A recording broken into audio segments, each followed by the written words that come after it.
This isn't about working hard. It's about seeing a hidden law that governs almost every industry.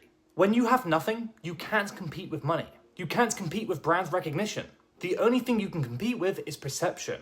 That's why I wouldn't look for problems, I'd look for adaptations. Problems create costs. Adaptations create entire economies. The problem is what broke. The adaptation is what everyone got paid to live with.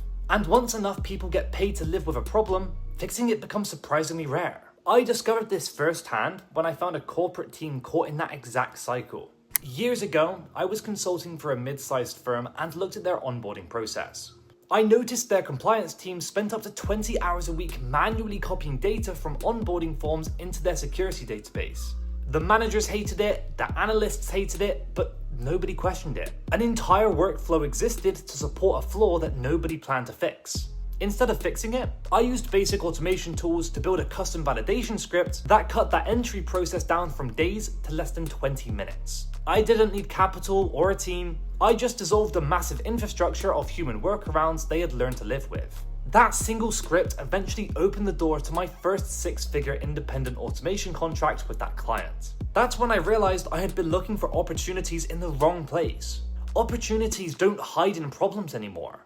They hide in systems people built around problems. Leverage doesn't come from money. It comes from collapsing accumulated complexity. Think about airport security, insurance paperwork, password resets, and approval chains. Many systems grow far beyond the original problem because people adapt instead of removing the flaw. Before I saw this pattern, I thought opportunities worked the way most people do. Work harder, get credentials, wait your turn, but once you look past the official narrative, you realize that most human systems are just layers of historic workarounds masquerading as necessity. The market didn't remove the opportunity. Human adaptation concealed it.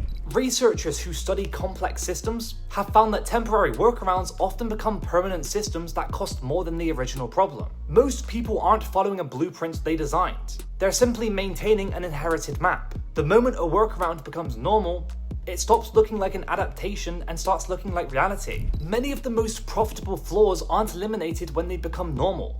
They're abandoned. Once a workaround becomes part of daily life, people stop trying to eliminate it and start organizing their entire lives and their businesses around it. Once you see this pattern, you stop looking for jobs and start looking for complexity that nobody wants anymore. Every industry contains a legacy system that nobody is trying to dismantle anymore. Not because it's impossible, but because an entire ecosystem of employment depends on keeping the workaround alive. And when you have no capital, simply paying attention to the invisible complexity others are paid to maintain is exactly where wealth begins. More recently, I watched this exact law play out with artificial intelligence.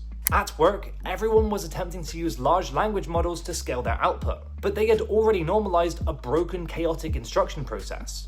Employees were losing hours every single week, trapped in an exhausting cycle of trial and error, constantly rewriting vague outputs and wrestling with formatting errors. They treated this multi-hour rework cycle as the standard tax you had to pay to use the technology. Instead of trying to teach them how to use AI, I isolated the workaround. I built a structured template library, a series of precise, multi-step prompt architectures that explicitly locked in the context, restraints, and structural rules for the model. That playbook reduced their editing time from hours to single-digit minutes. The opportunity wasn't the AI itself.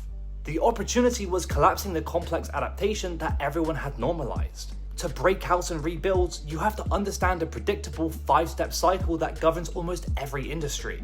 First, a minor problem appears.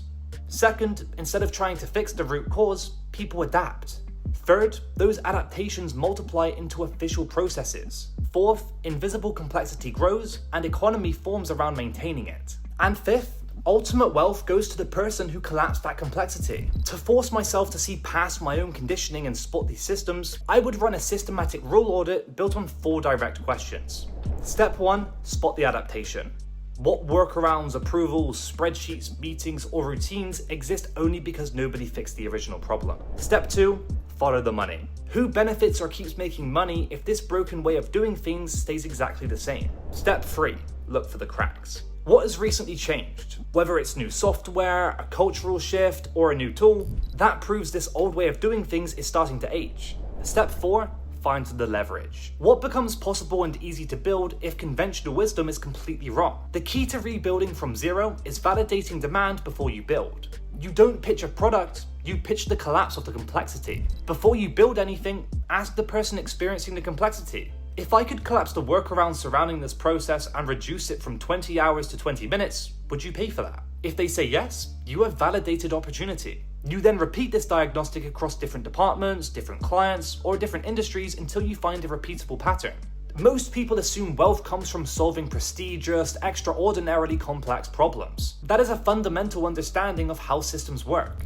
The hardest, most prestigious problems attract the most talent and competition, but the absolute highest margins hide inside complexity that everyone else mistook for necessity. Nobody gets excited about fixing a spreadsheet. Nobody dreams about automating an onboarding process. Nobody brags about reducing prompts rework. But wealth doesn't care about prestige. Wealth follows the elimination of extra work. And extra work always hides inside complexity that everyone else mistook for necessity. People assume competition kills opportunity.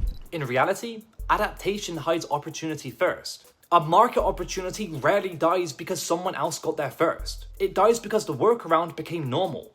Wealth from nothing rarely starts with money. It usually starts with looking past the obvious pain points, seeing the massive web of adaptations everyone else is paid to live with, and collapsing the complexity before anyone else realizes an alternative even exists. The money usually shows up after you dissolve an invisible infrastructure that other people stops noticing. When you realize the rules are fluid, you stop looking for permission and start looking for systems built to hide the flaws. The standard map was never designed to maximize your freedom or your wealth. It was designed to maximize predictability for the crowd. The crowd only decides a solution is viable when it becomes obvious. But by the time everyone agrees, the structural advantage has already disappeared. Opportunities look ridiculous right before they look obvious. Most people spend their lives following a map they never chose. True wealth begins the moment you stop asking what's broken and start asking what everyone built around it.